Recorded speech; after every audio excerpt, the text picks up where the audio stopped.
The illusion of being broken. Asterisk, you are under no obligation to be the same person you were 5 minutes ago. Alan Watts. Imagine this. You wake up one morning, and before your feet even touch the floor, 1,000 invisible judgments start whispering in your ear, "You're not enough. You should be better by now. You're behind." It's not a voice you consciously invited, it's a soundtrack installed by years of silent conditioning. Society has taught you, over and over, that you are a problem waiting to be fixed. And here's the cruel irony. The more you try to fix yourself, the more broken you feel. Alan Watts once said, "Man suffers only because he takes seriously what the gods made for fun." We have taken this human experience, a wild, imperfect, ever-changing river, and tried to force it into a narrow, sterile channel of perfection. The seed of the lie. From early childhood, most of us are measured by invisible rulers, grades, behavior charts, parental approval, social media likes. Each measurement carries an unspoken suggestion. You are incomplete. Improve, and you will be loved. By the time we reach adulthood, this becomes our default lens. We don't see ourselves as whole beings.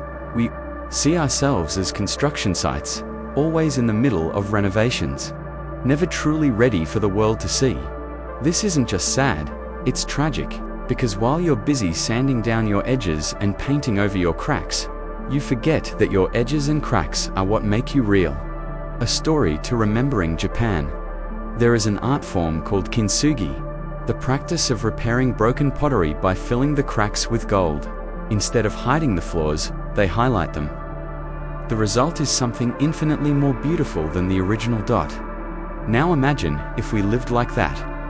If we stopped seeing our so-called flaws as evidence of damage and started seeing them as veins of gold running through the porcelain of our lives. The human cost of fixing. But reality paints a darker picture. Consider the young woman scrolling through Instagram at 2 a.m., comparing herself to carefully curated images of strangers. She tells herself she'll be happy when she loses the weight, gets the job, finds the partner.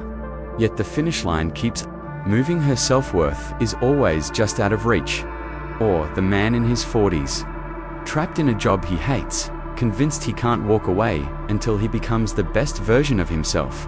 He buys courses, reads books, and listens to motivational speakers, but deep down, he's still convinced that there's something wrong with him. Both are casualties of the same lie. That wholeness is something you earn after years of self-improvement, rather than something you already possess. Alan Watts' truth. Watts challenged this very premise.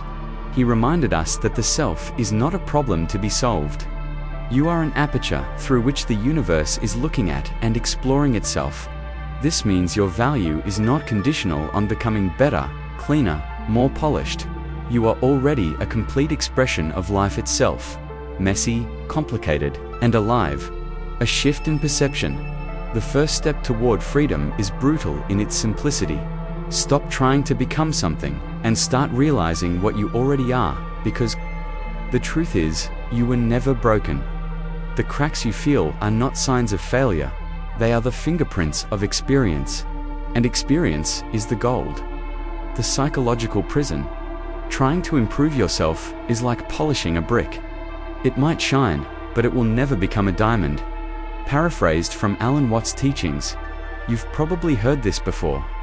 Be the best version of yourself. Sounds harmless, right? Even inspiring. But hidden inside, that well-meaning advice is a poison that's been quietly corroding the human mind for centuries. The belief that who you are right now is fundamentally inadequate. Asterisk, the invisible cage. Asterisk, psychology has a name for this phenomenon. The self-discrepancy theory. It states that we all carry three selves inside us. Asterisk, the actual self, who you are right now. The ideal self, who you think you should be. The ought self, who others expect you to be. Asterisk, when the gap between your actual self and these imagined selves grows too large, you begin to feel anxiety, shame, and hopelessness. And so begins the endless chase, trying to close the gap. Chasing an ideal that keeps moving further away. Asterisk, Alan Watts, compared it to a dog chasing its own tail. The faster you run, the further it seems. The perfection trap. We live in an age where perfection is sold like a subscription service. Social media is a never-ending highlight reel. Advertising whispers that you can finally be happy if you buy the next thing. The self-help industry, worth billions, thrives by telling you that you're not enough yet. But they have the key. Asterisk, here's the ugly truth. A lot of what we call self-improvement is just self-rejection with better branding. Think of a teenager drowning in acne, told by every commercial that beauty equals clear skin, or an aging man seeing hairline treatments promising restored youth. They're not selling solutions. They're selling the idea that you're incomplete without them. The Sisyphus syndrome. In Greek mythology, Sisyphus was condemned to push a boulder up a hill for eternity, only for it to roll back down every time he neared the top. That's exactly what it's like to live in constant self-repair mode. You reach one goal, but instead of satisfaction, you find a new flaw, a new reason. You're not there yet. Asterisk, science confirms this. The hedonic treadmill, a term coined by psychologists Brickman and Campbell, describes how humans quickly return to a baseline of dissatisfaction, no matter how much they achieve or acquire. You adapt to your improvement, and soon it feels like nothing changed. A real-world example. Consider Sarah, a corporate lawyer who worked her way up to partner status. For years, she believed that reaching this milestone would finally make her feel whole. When she got there, the happiness lasted 3 months. Then came the next target, buying the bigger house, getting fitter, networking with the right people. Sarah was never living, she was constantly preparing to live. Asterisk, Alan Watts would have told her, you are a function of what the whole universe is doing. In the same way that a wave is a function of what the whole ocean is doing. The wave doesn't try to be better, it simply rises and falls.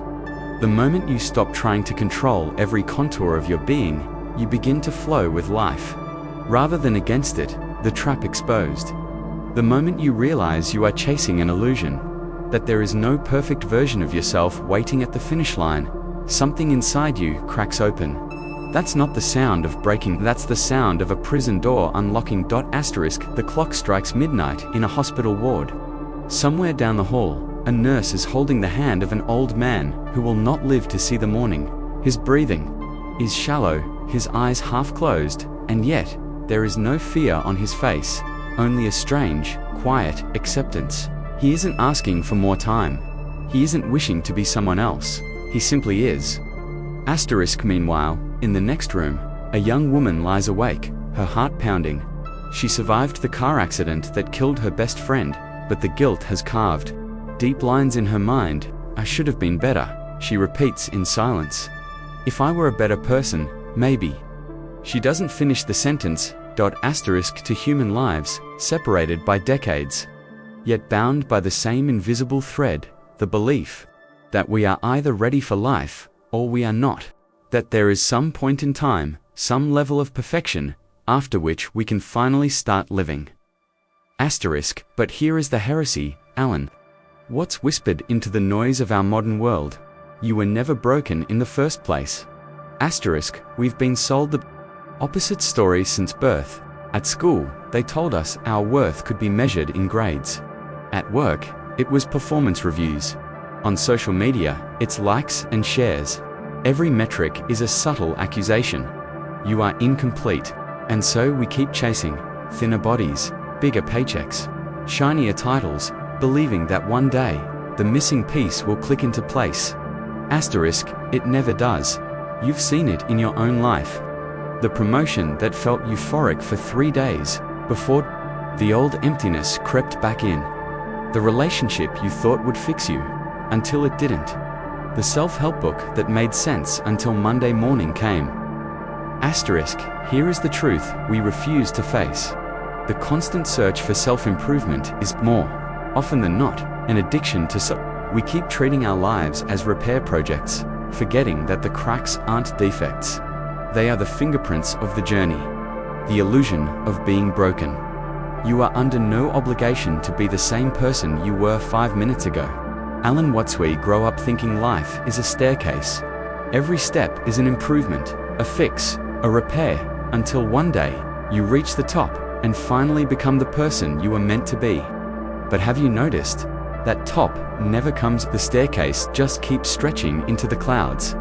From the first time a teacher handed back your test with red marks, you learned something that wasn't true. That mistakes are proof of something missing inside you.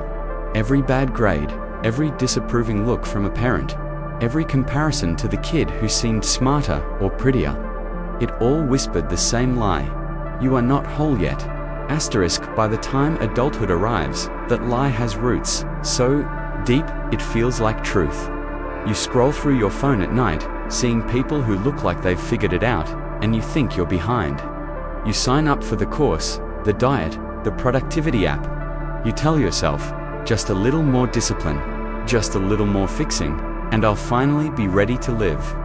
But here's the strange paradox Alan Watts pointed out.